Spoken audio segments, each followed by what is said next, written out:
தினந்தோறும் ஒவ்வொரு நாளும் பிரச்சார பயணத்திலே ஒவ்வொரு விதமான கருத்துக்கள். தனித்தே நின்று ஆட்சியை பிடிப்போம் என்பது ஒரு நாள் கருத்து. அடுத்த நாள் கருத்து, நான் யாரும் இல்லாமல் தனித்து நின்று ஆட்சியை பிடிப்பேன் என்று அந்த அர்த்தத்தில் சொல்லவில்லை என்பது அடுத்த நாள் கருத்து.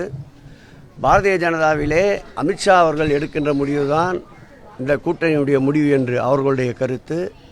இவர்களுடைய கருத்து அடுத்த நாளே நாங்கள் எடுக்கின்ற முடிவு, நாங்கள் தான் இந்த கூட்டணிக்கு தலைமை என்று நாளொரு மேனியும் பொழுதொரு வண்ணமாக பொய்யிலே பிறந்து பொய்யிலே வளர்கின்ற புலவர் பெருமானாக இன்றைக்கு பல்டி பழனிசாமி தினந்தோறும் ஒவ்வொரு கருத்துக்களை கூறிக்கொண்டு வருகின்றார். திமுக 200 தொகுதிகளில் வெற்றி பெறும், தமிழ்நாடு முதலமைச்சர் மு க ஸ்டாலின் 2வது முறையாக ஆட்சி பொறுப்பேற்பார்னு சொல்லிட்டு வரீங்க. ஆனால் திமுக பல தோல்விகளை, மோசமான தோல்விகளை சந்திச்சிருக்கு. எங்கே தோல்வியை சந்திச்சுது? எங்கே சந்திச்சுதுன்றேன். தொடர்ந்து திராவிட முன்னேற்ற கழகத்தின் தலைவர், இன்றைய எங்கள் உயிரினும் மேலான அன்பு தலைவர் தளபதி அவர்கள் சந்தித்த தேர்தல் எல்லாம் தோல்வியே எடப்பாடி பழனிசாமிக்கு பரிசாக தந்து கொண்டிருக்கின்றார். எங்க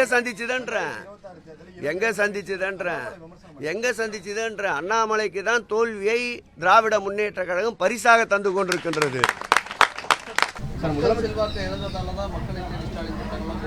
இப்ப இவர் போறாரு, புளிச்ச பயணம் போயின்னு இருக்காரு, புரட்சி பயணம்ட்டு. அது எதை காட்டுது? மக்களோடு இருக்கின்ற முதல்வர் தினந்தோறும் ஒரு திட்டங்கள். ஆட்சி பொறுப்பை ஏற்றவுடன் ஒட்டுமொத்தமான திட்டங்களையும் மக்களிடையே கொண்டு செல்ல முடியாது. மக்களுடைய தேவைகளை அறிந்துதான் ஒவ்வொரு காலகட்டத்திலும் ஒவ்வொரு திட்டங்களை கொண்டு செல்ல முடியும்.